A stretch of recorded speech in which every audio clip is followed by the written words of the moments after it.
గుమ్మడికాయ పట్టుకొస్తున్నావు? ఫ్రెండ్స్ ఏదైతే గుమ్మడికాయ జ్యూస్ తాగాలనిపిస్తుంది. ఎందుకంటే ఈ చల్లటి వాతావరణం లాగా తాగామనుకో మనం చల్లటగా అదొక మజా వస్తుంది ఫ్రెండ్స్. ఇప్పుడైతే దీన్ని కడుక్కుంటున్నాం మనం. చూడండి ఈ విధంగా కడుక్కోవాలి. ఎందుకంటే ఇట్లా చిన్న చిన్న ముళ్ళులు ఉంటాయి.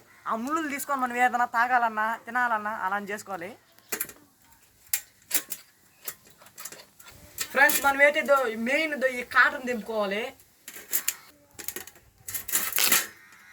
ఫ్రెండ్స్. మనమైతే ఈ తొక్క అయితే తీసుకోవాలి నీట్గా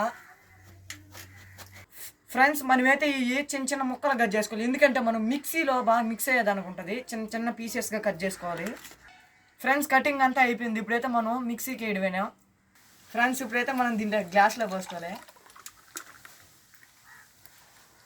తర్వాత నిమ్మకాయ ఒక్క చుక్కలు పిండుకొని ఫ్రెండ్స్. ఇప్పుడైతే మనం చేసిన జ్యూస్ని అయితే రెడీ అయిపోయింది. ఇప్పుడైతే టేస్ట్ చూద్దాము